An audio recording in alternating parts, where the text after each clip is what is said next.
திருவாசகம் அற்புத பற்றி எத்தனாவது தலைப்பு? 41வது தலைப்பு. மாடும் சுற்றமும் அற்றுள போகமும் மங்கையர் தம்மோடும் கூடி அங்குள குணங்களால் ஏறுண்டு கொலாவியே திரிவேனை. சரியான நேரத்தில் பண்டார சாத்திரம் உள்ள வந்திருக்கு. வீடு தந்தன் வெந்தொழில் வீட்டிட நெல்மலர் கடல் காட்டி, அங்கேயும் கடல் தான். ஆடுவித்தனது அகம்புகுந்தாண்டதோர் அற்புதம் அறியேன். இவர் அறியேன் என்னாரு, அவர் சொல்லுங்கிறார். வித்தியாசம் வேற ஒன்றும் கிடையாது. எனக்கு தெரிய மாட்டேங்குங்கிறார் இவர், அவர் தெரியலை சொல்லுங்கிறார். இப்படியெல்லாம் நீங்கள் திருமுறையும் சாஸ்திரமும் படிச்சிங்க முன்னேறதை விட்டு சும்மா எதையாவது கேட்டோம்னா வாழ்க்கையில் பின்னால் போயிடும். எழுதுங்க. முதல் சிந்தனை, முதல் அனுபவம். செல்வம், சொந்தம், போகம் இவற்றில் தொடர்பு. முதல் சிந்தனை அதுதான் பண்ணுறார். செல்வம், சொந்தம், போகம்.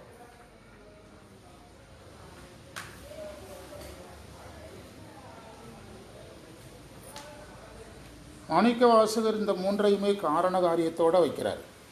செல்வம் வந்தால்தான் சொந்தம் வரும், சொந்தம் வந்தால் தான் போகங்கள் வரும். வருவாய் ஈட்ட முடியாமல் போயிடுறாருங்கிறதுக்காக கணவனை விட்டு எத்தனையோ பெண்கள் வாங்குறாங்களே. சம்பாதிக்க முடியல கணவனால், வருவாய் ஈட்ட முடியல, நம்ம நிறையா சம்பாதிக்கிறோங்கிறதுக்காகவே கணவனை வாங்குறாங்க. இப்போது எனக்கு தெரிஞ்சு நிறைய குடும்பங்களில் நடந்தது. அந்த சொந்தங்களே இப்போ நம்முடைய கணவன் மனைவி விட்டுருங்க, மொத்த சொந்தத்திலேயே காசு இருந்தால் தான் யார் வர்றா, உறவினர்களே சுற்றுவாங்க. காசு இல்லைன்னா சொந்தங்கள் என்ன செஞ்சிடும், விலகிடும், குறைஞ்சி போயிடும். அந்த பழைய சினிமா பாடங்களில் சொல்லுவாங்க, பானையில் சோறு இருந்தால் பூனை கூட சொந்தம் அப்படிங்கிற பாட்டு உண்டு இல்லை. அந்த துன்பத்தை பங்கு வச்சோம்னா சொந்தமும் இல்லை பந்தம் இல்லை அப்படின்னு ஒரு சிவாஜி கணேசன் படத்தில் வரும். ஒரு அந்த எங்கிருந்தோ வந்தான் இடைச்சாதி. சிவாஜி அவர் மெயின் கேரக்டராக வருவார். ஒரு ஆந்திரா நடிகர் பெரிய வயசான கேரக்டரில் வருவார். ஒரு காலத்தில் நம்ம ஆச்சரியமாக பார்த்த படங்கள். அதில் காரண காரியத்தோட ஏதுவும் பயனும் சொல்கிறோம்ல சித்தாந்தத்தில். இப்போ தானே படிச்சுங்க ஏதில் மேல்நிலை வகுப்பில். ஆமாம். மாடு ஏதுன்னா சுற்றம் பயம், சுற்றம் ஏதுன்னா போகம் பயம். காரண காரியத்தோடு மாணிக்க வாசகர் அருளுகிறார்.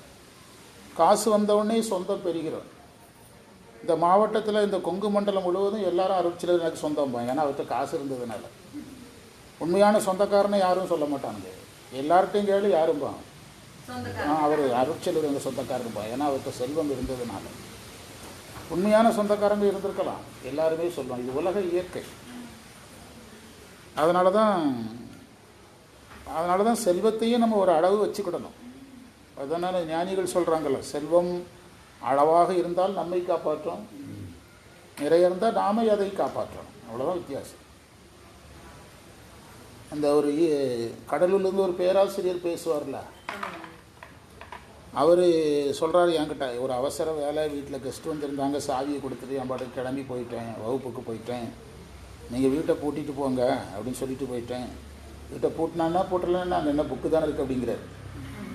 மகன் எல்லாம் பெரிய பெரிய பதவியில் போயிட்டாங்க, மருமகள் மகன் எல்லாம் வெளி மாநிலங்களில் இருக்காங்க, வெளி மாவட்டங்களில் இருக்காங்க. அவர் சொல்கிறார் வீட்டை பூட்டினானா பூட்டலன்னா அங்கே என்ன தான் இருக்குது, புக்கு தானே இருக்குங்கிறார். இதே பணம் இருந்தால் நமக்கு என்ன இருக்கும், பயம் இருக்கும். உங்களுக்கு பணம் வரும்போது உங்களுக்கு சுற்றம் வந்துடும். நீங்கள் உங்கள் குடும்பத்தையே நீங்கள் தொடக்கத்துலேருந்து கடைசி வரைக்கும் பாருங்கள். நீங்கள் காசோடு இருந்தபோது உங்கள் கூட இருந்தவங்க யார், காசு இல்லாத போது இருந்தது யார், அதே மாதிரி காசு இல்லாமல் இருந்துட்டு வந்த பிறகு யாரெல்லாம் வந்து சேர்ந்தாங்க, அதெல்லாம் நீங்கள் எடுத்து பார்த்தீங்கன்னா, என்கிட்ட கேட்டிங்கன்னா 1000 பக்கத்தில் எழுதுவேன். ஏன்னா பெரிய குடும்பத்தில் நான் பிறந்து வளர்ந்ததுனால 1000 பக்கத்தில் எழுதுவேன். அதை மாணிக்கேஸ்வரர் அழகாக சொன்னார். செல்வம், செல்வத்தின் பயனாய் சுற்றம், சுற்றத்தின் பயனாக போகம். காசு இருந்தால் தான் போகம். இப்போ புத்தாண்டு நடக்குது, முதல் நாள் புத்தாண்டு 1ஆம் தேதி 3000 ரூபா கட்டி நீங்கள் ஒரு நபருக்கு 3000 ரூபா கொட்டி புத்தாங்க கொண்டாடுங்கிறான். காசு இருக்கிறவன் தானே போகிறான், இல்லாதவன் ஏன் போகிறான்? இல்லாதவங்க என்ன நினைப்பாங்க, ஏதோ காலையில் எழுந்திரிச்சு கோயிலுக்கு போயிட்டு ஏதோ பாயசம் செஞ்சு சாப்பிடுவோங்கிற அளவில் இருப்பாங்க. எல்லா போகங்களும் ஆமாம், அதான் நல்லாயிருக்கும். எல்லா போகங்களும் எங்கேருந்து தொடங்குது? நம்மகிட்ட காசு இல்லைன்னா நிறைய தப்பு பண்ண மாட்டோம். இப்போ நீங்கள் அறியாமையில் மது அருந்துறான், அவனை விட்டுருங்க, படிக்காதவனை. அறிந்தவர்களும் மது அருந்துறாங்கல்ல. அவன் எப்போ மது அருந்துறான்? அவன் காசு இருக்கும்போது தான் மது அருந்துறான். அது ஓசி கிடைச்சா நிறையா அருந்துறான். தவறுகள் எல்லாமே எங்கேருந்து தான் வருது?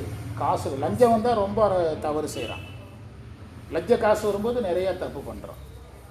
மொத்தத்தில் அதனால தான் மாணிக்கவாசகர் இன்னொரு இடத்துல சொல்கிறார்ல, செல்வம் என்னும் பல்கடல், அது என்னது, கல்வி என்னும் பல்கடல் படைத்தும் செல்வம் என்னும் அந்த அல்லல் தான் இங்கே.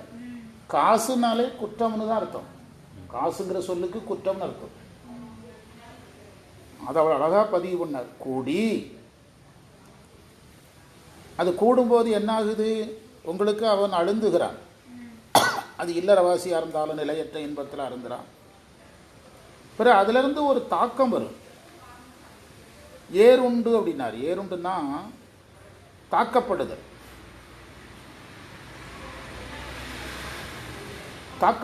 தாக்கப்படுதல்னா என்னதுன்னா, நீங்கள் ஒரு போகத்தை நாடுறீங்க.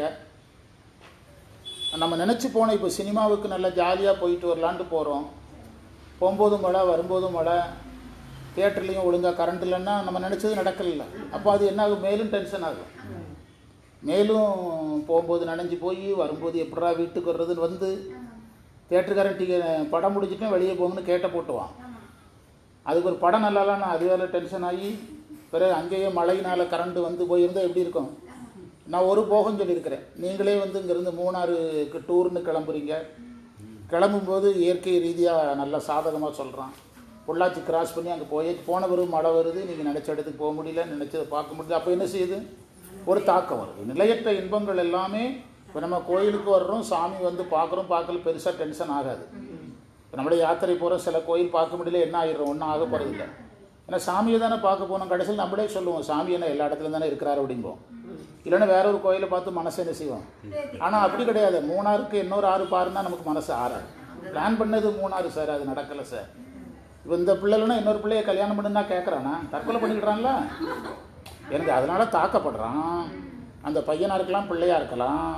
அது கமலஹாசன் வேணால் பாட்டு படிக்கலாம். அது ஒரு டம்ளர் தண்ணி கிடையாது, காதல் அது ஒரு கடல் பாடலாம் வேண்டாம். ஆனால் அவன் கேட்கணும்ல. சினிமாவில் அவர் சொன்னதுனால கேட்டான். நிஜ வாழ்க்கையில் எவன் கேட்குறான்? நிஜ வாழ்க்கையில் அவன் இந்த பெண்ணு தான் வேணும்னு முடிவு பண்ணிட்டான். அந்த பெண்ணல்லாத இன்னொரு பெண்ணை ஏற்கிறது இல்லையே, தற்கொலை பண்ணிடுறான்ல. இந்த ஆண் தான் வேணும்னு ஒரு பெண்ணு முடிவு பண்ணிட்டான். அந்த ஆணல்லாத இன்னொரு ஆணை ஏற்க தற்கொலை பண்ணிக்கிடுது இல்லை. அதுக்கு பேர் தான் தாக்குண்டு. இதை நீங்கள் என்ன ரீதியாக வேணாலும் விவரிக்கலாம். இது நீங்கள் உலகில் இருக்கக்கூடிய நிலையற்ற நாட்டத்தில் ஒரு 100 நாட்டங்களை எடுத்து பார்த்தா 100லேயும் இந்த பிரச்சனை இருக்கும். நாம் எதிர்த்து பார்த்து போன ஒரு டீ கடையில் நம்ம எதிர்பார்த்த மாதிரி டீ இல்லைனாலே இவ்வளோ டென்ஷன் ஆகிடும். டீ சரியில்லை சார், திரும்புறதுல எங்கேயாவது குடித்தாதான் சார் மனசு ஆறும். அப்படி தோணுதில்ல? எங்கேயா வண்டி நிறுத்துங்க சார், ஒரு டீ குடிச்சிடலாம், நாக்கு செத்த மாதிரி இருக்குது அப்படின்னு சொல்கிறாங்கல்ல. இப்படி நீங்கள் அதை ஒரு ட்ரெஸ் எடுத்துடுங்க, தீபாவளி ட்ரெஸ்ஸு ஆசையோடு எடுத்துட்டோம். ஆனால் எடுக்கும்போது அந்த பகல் வெளிச்சத்தில் அவன் ஒரு சேலைக்கு 45 டியூப்லைட் போட்டிருப்பான். அந்த ஃபோக்கஸில் அழகாக இருந்திருக்கும். வீட்டில் எடுத்து பார்த்தோம்னா அந்த சேலை நமக்கு பிடிக்காது, நகையாக இருந்த நகை பிடிக்காது.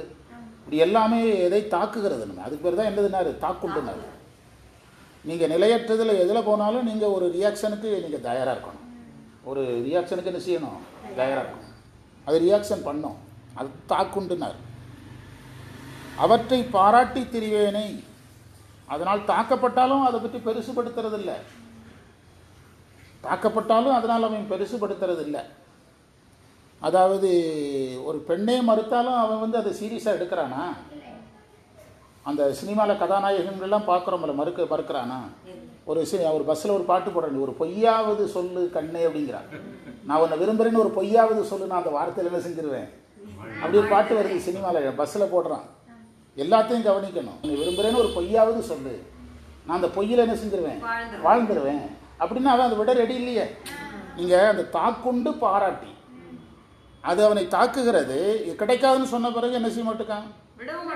இப்போ நீங்கள் சிதம்பரத்தில் 4 கோயிலை பார்க்குறதுன்னு நீங்கள் முடிவு பண்ணிட்டீங்க. நம்ம விரும்பின கோயில் பார்க்கலன்னா இன்னொரு கோயிலை பார்க்குறோமல்ல. வடக்கு நோக்கி யாத்திரை போகிறது பிளானு முடியலன்னா தெற்கு நோக்கி போயிட்டு முடிச்சிடுறோமல்ல. ஆனால் இந்த நிலையற்ற இன்பத்தில் போகிறவங்க அப்படி என்ன செய்ய மாட்டாங்க. விட மாட்டாங்க, அப்படி இருக்க மாட்டாங்க. அதுதான் ஒரு பாராட்டி, அதில் ஒரு சந்தோஷம். பாராட்டி திரிவேனை என்னுடைய தீவினைகளை அழிக்க வண்ணம், என்னுடைய வினைகளை அழிப்பதற்காக நீ உன் திருவடியை காட்டினாய். வினைகளை அழிக்க திருவடி காட்டினாய். திருவடி என்பது அருள். அருளை கொண்டு வினையை அழித்தாய்னு அர்த்தம். மாணிக்கவாசகர் இதில் ஒரு ஏது பயன் அல்லது காரணகாரியம் அழகாக வச்சிருக்கிறாரு. திரும்ப நீங்கள் ரிவர்ஸ் கியர் போட்டு பின்னால் போனீங்கன்னா வினையினால தான் போகும், அப்படி ரிவர்ஸில் போங்க. வினையினால தான் சொந்தம், வினையினால தான் செல்வம். ரிவர்ஸில் போங்க. நாயன்மார்கள் எல்லாம் மிகப்பெரிய பக்தர்களை தானே இருந்தாங்க. அவங்கள விட நிலையற்ற இன்பத்தை விரும்புகிறவங்ககிட்ட அதிக காசு இருக்கு. ஏன் இப்போ நாம் சாமியை தவிர எதுவும் நினைக்கிறது இல்லை. நம்மகிட்ட இல்லாத காசு எவங்கிட்ட இருக்குது? சாமியே நினைக்காதவங்ககிட்ட இருக்குது. அது இது நம்மக்கிட்ட காசு இல்லைங்கிறது நல்வினை, அவன்கிட்ட இருக்குங்கிறது தீவினை. அப்படி தான் நம்ம புரிஞ்சுக்கிடணும். அப்படி தான் நம்ம என்ன செய்யணும்? புரிந்து கொள்ளணும். அப்படியானாலும் இதில் ரிவர்ஸில் போங்க. தீவினையினால் போகம், தீவினையினால் சொந்தம், தீவினையினால் செல்வம். அதான் அவரே சொல்லிட்டார், செல்வம் என்னும் அல்லல். செல்வம் வந்தால் அல்லல் வருதுன்னு தானே அர்த்தம். செல்வம் அதுக்கு மாணிக்கவாசகர் எப்போவுமே காரணம் சொல்லிக்கிட்டே போவார். தீவினை தான் அதுக்கு காரணம்ட்டார். நீங்கள் செல்வம் வந்தால் நல்வினைங்கிறாங்க, மாணிக்கவாசகர் தீவினைங்கிறார்.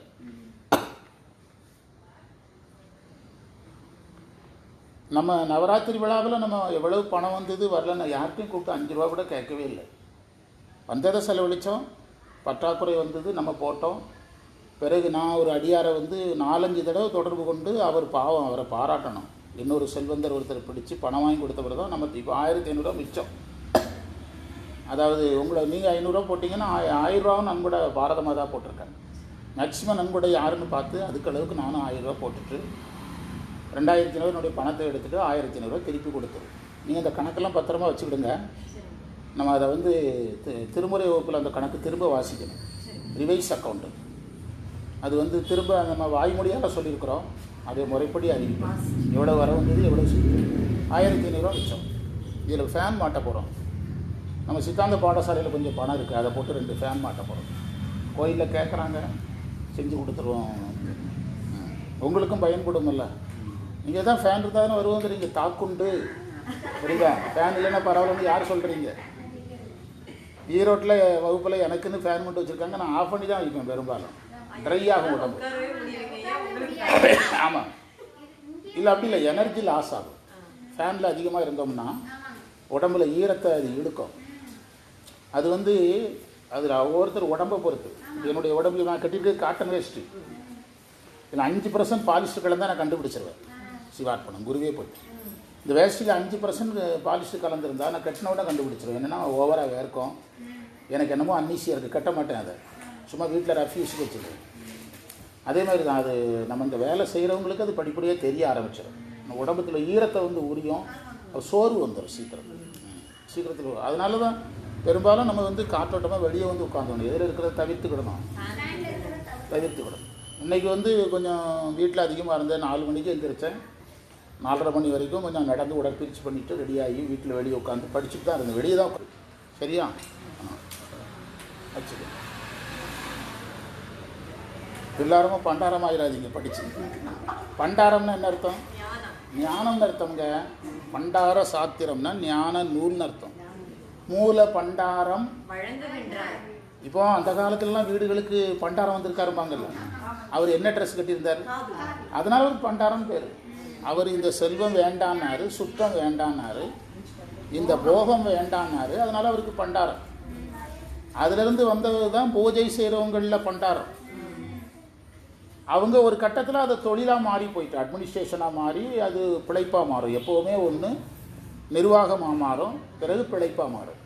பிழைப்பாக மாறின பிறகு குறைகள் வர ஆரம்பிக்கும். அப்படி அவங்க அந்த பண்டாரங்கிற அந்த முன்னோருடைய மரபை விட்டுருக்கலாம், விடாமல் இருக்கலாம். அதிலிருந்து வந்தவங்க தான் பண்டாரங்கிற பூஜை செய்கிறவங்க. அவங்களுக்கு பண்டாரங்கிறது ஒரு வகையில் பொருந்தும். ஏன்னா சாமிக்கு வேலை செய்கிறாங்கல்ல, அது ஞானப்பணி தானே. தீவினைகளை அழிக்கும் வண்ணமாக உன் திருவடியை காட்டினாய். அப்படியானால் இறைவன் அருள்வதன் மூலமாகத்தான் வினை போகும். வினை போனாதான் நம்ம சித்தாந்தத்துக்கு வந்துடுவோம். வினை போகணும்னா ஆணவ மலம் ஒடுங்கணும். சைவ சித்தாந்தப்படி எது தனித்து இயங்காது? ஆணவ மலம் தனித்து இயங்கும். வினை தனித்து இயங்காது. எதோட சேர்ந்து தான் இயங்கும்? மாயை கூட சேர்ந்து தான் இயங்கும். வினை எது கூட சேர்ந்து தான் இயங்கும்? வினை மாயை கூட சேர்ந்து தான் இயங்கும். வினை தனித்து இயங்காது. ஆணவமலும் தனித்து இயங்கும். அது அது அது தனித்து இயங்கும் இல்லையாங்கிறது இப்போ கான்செப்ட் கிடையாது. வினையும் மாயையும் சேர்ந்து இயங்கும். இப்போ நான் இப்போ வந்து என்னுடைய செல்ஃபோனுங்க இருக்குது. என்னுடைய செல்ஃபோனை நான் இப்படி எடுக்கிறேன். இது வினை. இதுவும் வினை தான். இது ஒரு வினை. சரிதாங்களா? அதாவது டூ நத்திங் அப்படின்னா எதுவும் செய்யவில்லைங்கிறது வினை தான். டூன்னு ஏன் சொல்கிறான்? டூ நத்திங் அப்படின்னா என்ன அர்த்தம்? நத்திங்னா இல்லை, ஆனால் டூ தானே வருது. ஒன்றும் செய்யவில்லை என்பதும் டூ தான். ஆமாம், அதுவும் ஒரு டூ தான். டோன்ட் அல்ல, அது ஒரு டூ தான். இப்போ நான் என் செல்ஃபோனை எடுத்தேன்னு சொல்கிறேன். எதை வச்சு எடுத்தேன்? கை. எதனால் ஆனது? இவ்வளவுதான். மாயையும் வினையும் சேர்ந்துருக்குங்கிறதுக்கு இதான் எடுத்துக்காட்டு. ஆமாம், மாயையும் வினையும் சேர்ந்துருக்குங்கிறதுக்கு மாயங்கிற என் கை இல்லாமல் எடுத்தல் என்ற வினை என்ன செய்யாது? நிகழாது. ஆமாம்,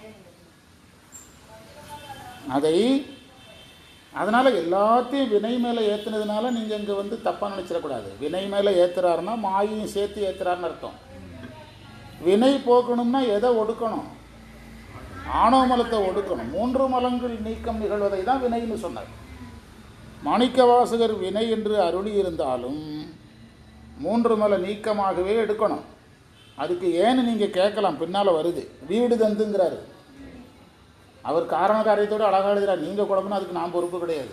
வீடு தந்துங்கிறாரு. 3 மலத்தை நீக்காமல் எப்படி வீடு தர முடியும்? வீடு தந்து என்னுடைய வினைகளை நீக்கி வீடு தந்தார்னு பொருள் எடுக்கிறார். ஆனால் மாணிக்கவாசகர் 3 மலங்களை நீக்கி வீடு தந்தார்னு சொன்னாரா? வினையை சொன்னால் நம்ம 1 மலம் நீங்கினால் 3 மலமாக எடுத்துக்கொள்ளணும். பிரளயாக்களுக்கு ஆணவமலம் இருக்குது. அதெல்லாம் 2வது ஆராய்ச்சி.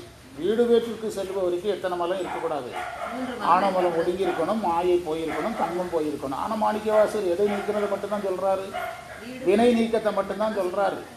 நாம் வீடு தந்து என்று சொல்வதன் மூலமாக மும்மல நீக்கமாக என்ன செய்து கொள்ள வேண்டும்? எடுத்துக்கொள்ள வேண்டும்.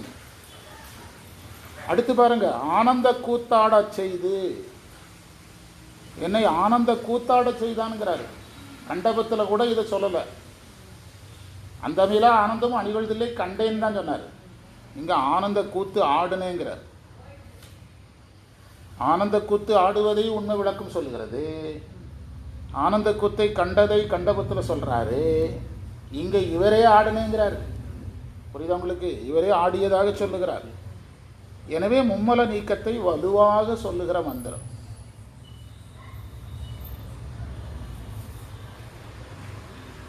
அடுத்த மந்திரத்துக்கு நீங்கள் பொருள் எழுதுனா போகலாம்.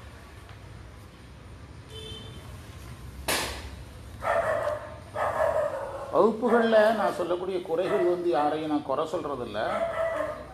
ஒருத்தர் என்ன யார் குறை சொன்னாலும் எனக்கு கோபம் தான் வரும். ஆனால் அது சொல்கிறது வந்து கடமைங்கிறதுனால சொல்கிறேன். என்ன யார் சொன்னாலும் நான் திருந்திருக்குன்னா ஞானியாக உடனே என்ன ஏன் குறை சொல்கிறான்னு தான் தோணும். இப்போ நம்ம இந்த இது நவராத்திரி நான் அடிக்கடி வகுப்பில் சொல்லுவேன். ஒருத்தன் பயங்கரமாக தண்ணி அடிக்கிறான். டாக்டர் வந்து கொஞ்சம் மதுவுக்குள்ளே இவனுக்குன்னே மது கொண்டு வர வச்சு அதுக்குள்ளே ஒரு புழுவை போட்டு காட்டுறார். புழு அவன் கண்ணால் துடித்து சாகுது. அப்போ என்ன அர்த்தம்னா மது குடித்தா செத்துருவான்னு அர்த்தம். இதை டாக்டர் சொல்லாமல் விட்டுட்டார். என்ன புரிஞ்சுக்கிட்டானார்? தண்ணி அடித்தோம்னா வயிற்றில் இருக்க புழுவெல்லாம் செத்துறோம், டெய்லி அடிக்கிறது நல்லது அப்படின்னா. வயிற்றில் இருக்க புழுவெல்லாம் செத்துறோம், டெய்லி தண்ணி அடிக்கிறது நல்லதுன்னு தெரிஞ்சுக்கிட்டேன். டாக்டர் டெய்லி அடிச்சிருந்தேன், இடையிடையே சொன்னாலும் விட்டுருவேன். வெள்ளிக்கிழமை செவ்வாய்க்கிழமை நல்ல நாள் விட்டுரு. இப்போ நீங்கள் சொன்னது நல்லவிட ஞாபகப்படுத்தினீங்க, வாரம் தோறும் அடிச்சிடறேன் அப்படின்னு. டாக்டர் இதை எதிர்பார்க்கல. ஏன்னா எப்போவுமே புரிதல் எப்படி தான் நிகழும்? சரியான புரிதல் நிகழாது. சரியான புரிதல் நிகழவே. யாராவது நம்ம வீட்டுக்குனாலும் நம்மளை கை காட்டி பேசினா கூட, நம்ம பஸ் ஸ்டாண்டில் நம்மளை நோக்கி கை காட்டி பேசினா அவர் நல்லது தான் சொல்லியிருப்பார். அவர் நல்லா பேசுவார், நல்லா எளிமையாக பேசுவார்னு சொல்லியிருப்பார். நமக்கு என்ன தோணும்னா நம்மளை பற்றி ஏதோ போட்டு கொடுக்குறாங்க. இப்படி அவர் தப்பாகவே பேச மாட்டாரு இருப்பார். நம்ம இப்படி எடுத்துருந்தோம், உங்கள் கோயிலுக்கு அவனை கூப்பிட்றாதீங்கன்னு சொன்னார் அப்படின்னு எடுக்கிறோம். உண்டா இல்லையா? உலகத்தில் கவனமாக இருக்கணும். ஆமாம், அதை வீடு தந்து ஆனந்தத்தை கொடுத்து என்கிட்ட வந்து கேட்டதுனால நான் சொன்னேன். என்கிட்ட என்கொயரி ஆனதுனால சொன்னேன். இல்லைன்னா நான் ஏன் சொல்கிறேன்? நான் இதெல்லாம் மறந்துடுவேன், அப்படியே அந்த நிமிஷமே மறந்துடுவேன். ஆனால் பேச முந்தியெல்லாம் ஏதாவது பிரச்சனைனா அதை திருத்துறதுக்காக பயங்கரமாக போராடும். இப்போ நம்மகிட்ட அதுக்கு நேரம் கிடையாது, அதுக்கு சூழலும் இல்லை, நேரமும் இல்லை. ஆனால் சொல்கிறது என்னுடைய கடமை. அதை எப்படி எடுத்துக்கிட்டாலும் அது அவங்கவுங்க விருப்பம். ஆனால் போராளியாக எப்போ மாறுவேன்னா, என் வேலைக்கு குறுக்க வந்தால் யாராக இருந்தாலும் போராளி ஆகிடுவேன். அது என்னுடைய கேரக்டர். மனைவியாக இருந்தாலும் நான் நீங்கள் பார்த்துருப்பீங்க, வகுப்பில் பாடம் எடுக்கும்போது பேசினா எப்படி திட்டுறேன், உன் வேலையை பாரு அப்படிங்க. அது என்னுடைய கேரக்டர். அதைத்தான் எனது வீடு தந்தன் வெந்தொழில் வீட்டிட மென்கடல் கடல் காட்டி ஆடுவித்து என்னை ஆட வச்சுட்டாங்கிறார்.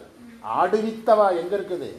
ஊனை நாடகம் ஆடுவித்தவா உருகி நான் உனை வைத்தவா ஞான நாடகம் அதை எடுத்தீங்கன்னா இதில் கரெக்டாக மேட்சார். அங்கே திருச்சதகத்தில் என்ன தலைப்பில் வச்சாருன்னு பார்த்தீங்கன்னா அதே மீனிங் இங்கே எடுத்துடலாம். திருச்சதகத்தில் அது என்ன தலைப்பில் வருதுன்னு பார்த்தீங்கன்னா அந்த தலைப்பு இந்த தலைப்பு மேட்ச் ஆகும்.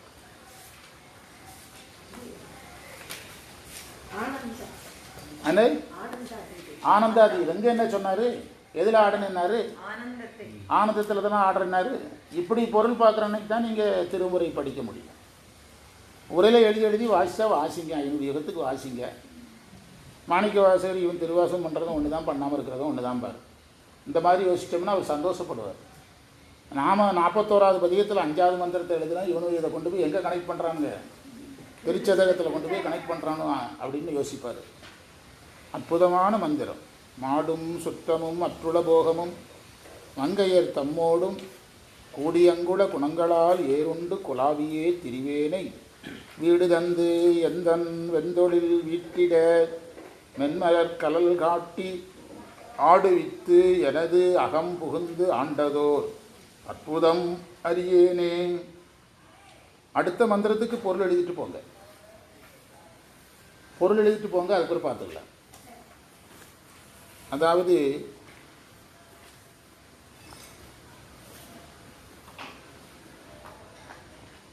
காற்றாடி போல சுழன்று சுழன்று வருகின்ற இந்த பிறப்பு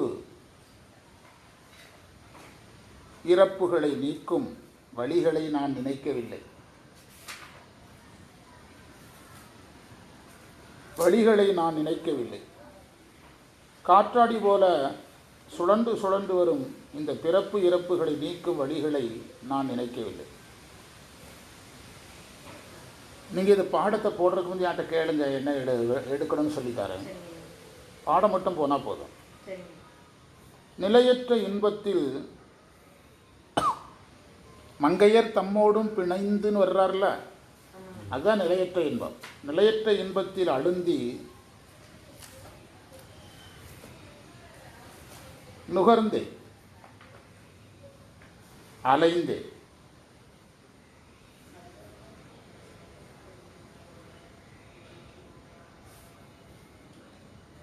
உனக்கு முக்குணங்களின் இயல்பு இல்லை,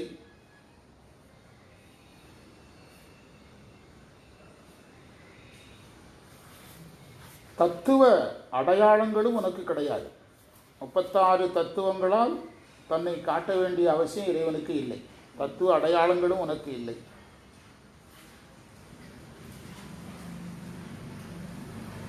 நீ அருள் குணக்கடலாக இருக்கிறாய்.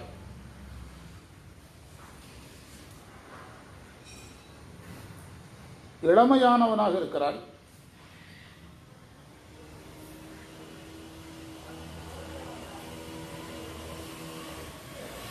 அம்மையோடு வந்து என்னை அடிமை கொண்டாய். நான் பல தடவை ஒரு நைஸான இது பற்றி நான் ரொம்ப வருஷமே ஆராய்ச்சி பண்ண ஆரம்பிச்சிட்டேன். ஒரு செய்தி கண்டுபிடிச்சேன். இந்த நிலையற்ற அந்த இன்பத்தில் அழுந்துறதை பேசும்போதெல்லாம் அம்மையே சொல்லுவார். அதை ரொம்ப வருஷத்துக்கு முந்தைய கண்டுபிடிச்சிட்டேன். ஆனால் அதுக்குள்ள ஆணவ மூலம் வந்து மெயினாக உள்ள வர்றதை இப்போ தான் நம்ம ஆதிர சொற்பொழிவு பிறகு தான் என்ன செஞ்சுருக்கிறோம், கண்டுபிடிச்சிருக்கிறோம். அதாவது இந்த நிலையற்ற இன்பத்தில் அழுந்துறவங்க அதில் விடுபடுறதுக்கு ஒரே வழி அம்மையப்பரை வழிபடுதல்ங்கிறது ஒரு வெளிப்படையான குறிப்பு. அம்மையோடு வந்து என்னை அடிமை கொண்டார் அந்த அருஞ்செயலை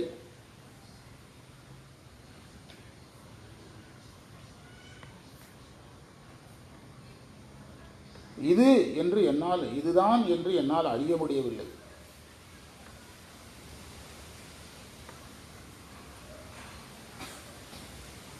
பிணைந்து என்ற சொல்லுக்கு நெருங்கின அர்த்தம்.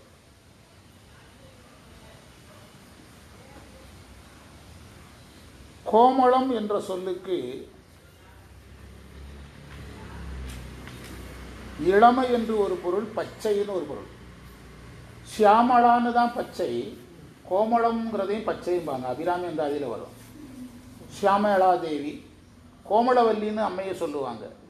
கோமளம் என்பது இளமைங்கிற பொருளையும் வரும், பச்சைங்கிற பொருளையும். அம்மைக்கு ரெண்டுமே பொருந்தும்.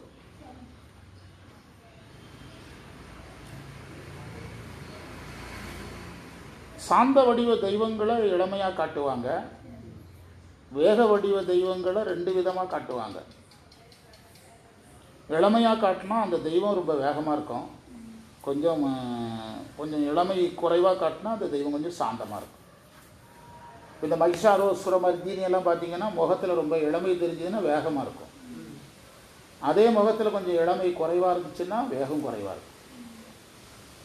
நம்ம வீட்டிலையே நீங்கள் பாருங்கள், நம்ம அம்மாவையே பார்த்தாலே, நம்ம அப்சர்வேஷன் பண்ணாலே அவங்க நம்ம ஸ்கூலில் படிக்கும்போது எப்படி இருந்தாங்க, இப்போ எப்படி இருக்காங்கன்னு பார்த்தா அவங்களுடைய முகத்துலேயும் அவங்களுடைய குணங்கள்லேயும் என்ன தெரியும், மாற்றம் தெரியும். ரொம்ப வயதான பிறகு வர்ற குணங்களை சொல்லக்கூடாது, அது நமக்கும் வரும். அது இயலாமையில் வர்றது, மறதியில் வரும். அவங்களுக்கு நினைவு குறைஞ்சிரும், சென்ஸ் குறைஞ்சிரும், அதாவது சுவை போயிடும். என்ன காப்பி போட்டிருக்கிற வேப்பண்ண மாதிரி இருக்கும்பாங்க, அவங்களுக்கு சுவை தெரியாது. அதெல்லாம் நமக்கு வரும். அவங்க வயசில் நம்மலாம் உயிரோடு இருப்போமாங்கிறதே கேள்விக்கான விஷயம். நான் சொல்கிறது ஒரு 60 வயதுக்குள்ளே உள்ளவங்கள சொல்லிகிட்டு இருக்கிறேன். வயசானவங்களை இதுக்குள்ளே கொண்டு வரக்கூடாது. அதைத்தான் இதில் பார்க்குறோம். அந்த சியாமலை இதெல்லாம் அந்த மந்திரத்தின் பொருளை நம்ம பிறகு ரொம்ப ஆழமாக சிந்திப்போம். நாளைக்கு வகுப்பு நம்ம முத்தியாபலி தேவட்டுக்கு போயிடுவோம். இப்போ வேணால் நான் கேட்டுட்டு சொல்லிடுறேன். ஏன்னா வியாழக்கிழமை நான் கோயம்புத்தூர் போகிறேன். ஒரு சொந்தக்காரங்க சம்மந்தப்பட்ட ஒரு வேலை, நாங்கள் எல்லாருமே போகிறோம். அதனால் உங்களுக்கு நாளைக்கு நமக்கு வகுப்பு இங்கே இருக்காது. முத்தியாபலி தேவட்டில் வியாழக்கிழமை வகுப்பு இருக்காது. வெள்ளிக்கிழமை மாரியம்மன் கோயில் போயிடுவோம். சரியா? சனிக்கிழமை வழக்கம் போல் வந்துடும். இந்தாங்க என்று கூறி நிறைவு செய்வோம். இன்று நமக்கு கிடைத்த அனைத்து சிறப்புகளையும் நம் குருநாதர் சம்பந்த சரணாலயடிகள் திருவடிகளில் எண்ணமலர்களாக சமர்ப்பித்து எதியமை பணிகளும் ஆறுதி கேட்ப எம்பெருமான் வள்ளி எழுந்தருளை நாளை பணி நோக்கி செல்வோம். சிவாயம்.